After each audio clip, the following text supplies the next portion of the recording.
नमस्कार दोस्तों। सबसे पहले आप सबको होली की ढेर सारी शुभकामनाएं। हम होली के रिचुअल्स तो फॉलो करते हैं, होलिका दहन करना, उसके दूसरे दिन रंगों से खेलना, पर क्या उसके पीछे का असली रहस्य जानते हैं क्या? अगर नहीं जानते तो इस वीडियो में मुझे यकीन है आपको बहुत ही अच्छी जानकारी मिलेगी, और अगर पहले से जानते हैं तो थोड़ा रिवाइज हो जाएगा। जो लोग प्रकृति प्रेमी हैं उन्हें शायद होलिका दहन थोड़ा सा अनईजी लगे। प्रेजेंट कंडीशन में अनईजी फील होना स्वाभाविक बात है, लेकिन ये रिचुअल जब शुरू हुआ था तब मोस्टली हमारा जो मेन बिजनेस था वो खेती ही थी, और ये समय पे कई सारी फसल पक के तैयार हो जाती थी, तो लकड़ियों को जलाना कोई बड़ी बात नहीं थी। आज के समय में हमें श्योर थोड़ा सोचना पड़े इस बारे में। वैसे धीरे धीरे जैसे जैसे अवेयरनेस बढ़ी वैसे वैसे हमने वेस्ट मैनेजमेंट को भी अप्रोच किया। इसीलिए शायद होलिका दहन में लकड़ियों को जलाना एक रिचुअल का भाग बना। और जब भी होली की या होलिका दहन की बात आती है तो हमें सबसे पहले प्रहलाद की स्टोरी याद आती है। प्रहलाद और उसके पिता हिरण्यकशिपु, उन दोनों के बीच सबसे बड़ी अगर फाइट का कोई रीज़न हो तो वो क्या था? वो था अहंकार, ईगो। ईगो हमेशा यह कहता है मैं कुछ हूँ, ये मेरा है, मैं ही सब कुछ हूँ, ये पद, ये प्रतिष्ठा मेरी है। ईगो हमेशा मेरा और मैं ही जीता है। और हिरण्यकशिपु का पुत्र प्रहलाद क्या था? उसकी एग्जैक्ट ऑपोजिट एनर्जी, जिसका ये मानना था कि जब ये शरीर तक हमारा नहीं है तो फिर ये रिश्ते, नाते, पद, प्रतिष्ठा, मिल्कत, ये सब हमारा कैसे हुआ? इन सब में मैं और मेरा कुछ भी नहीं। जो कुछ भी है वो ईश्वरीय सत्ता का है, इसे आप कुछ भी नाम दे दो। ईश्वर कहो, भगवान कहो, खुदा कहो या गॉड, जो भी नाम दो, ये है हमसे ऊपर की सत्ता, परम सत्ता, जो हम सब के अंदर कॉमन है, चाहे वो मनुष्य हो, पशु पक्षी, कोई भी जीव हो। और अपने ही पुत्र प्रहलाद के सामने, उसके तर्क और वितर्क के सामने हिरण्यकशिपु का अहंकार जल के खाक हो जाता था। इसी बाप और बेटे के बीच जो तनाव, जो तर्क और वितर्क था, वो अग्नि थी, और उसमें प्रहलाद एकदम सुरक्षित बाहर निकल आता था। उसके पिता की कोई भी चाल उसके सामने कामयाब नहीं हो पाती थी। और इसी फाइटिंग के प्रतीक को, उसके संदेश को हमने होलिका दहन के रूप में एक रिचुअल की तरह एक्सेप्ट किया, और हर साल इसी ईगो और अहंकार को जलाकर एक विश्वास और एक श्रद्धा, एक कोमल और सुंदर निरअहंकार और सबसे महत्वपूर्ण ईश्वर के प्रति समर्पण भाव को प्रदर्शित कर सके, ऐसा व्यक्तित्व, बिल्कुल प्रहलाद जैसा, ऐसे व्यक्तित्व की जीत की खुशी में हमने ये हर्ष और उल्लास से भरा रंगों का त्यौहार मनाना भी शुरू किया।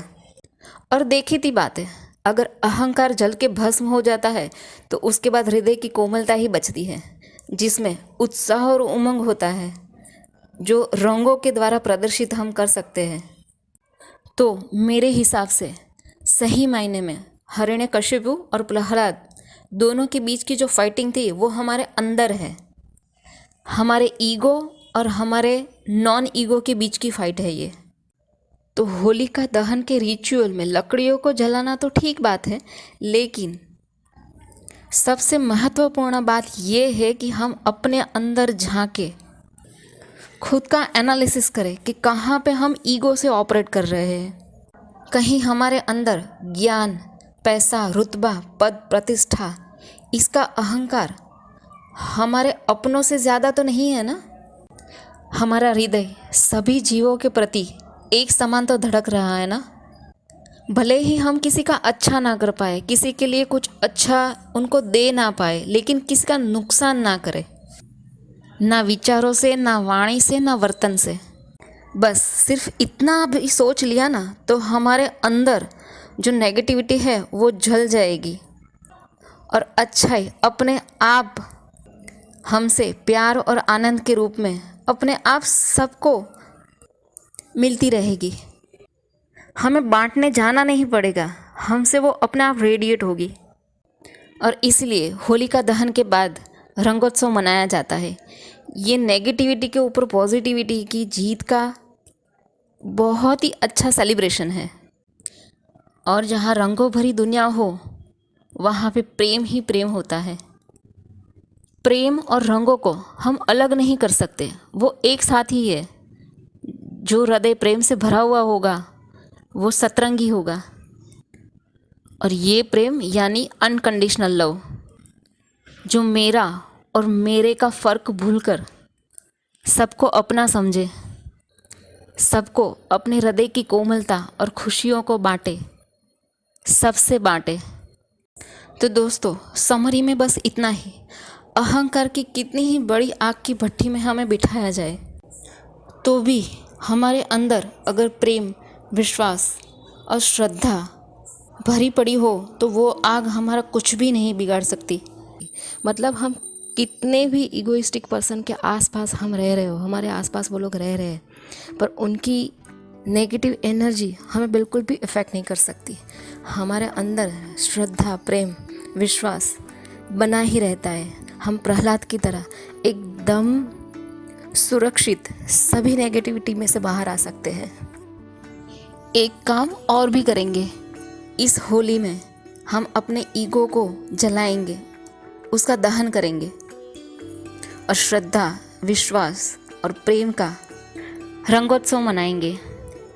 ये प्रोसेस सिर्फ आज के दिन की नहीं है।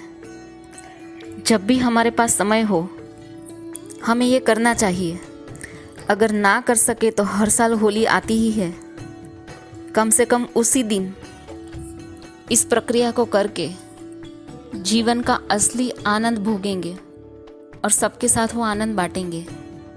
दोस्तों ये वीडियो आपको कैसी लगी, मेरे विचार आपको कैसे लगे वो कमेंट में ज़रूर बताना।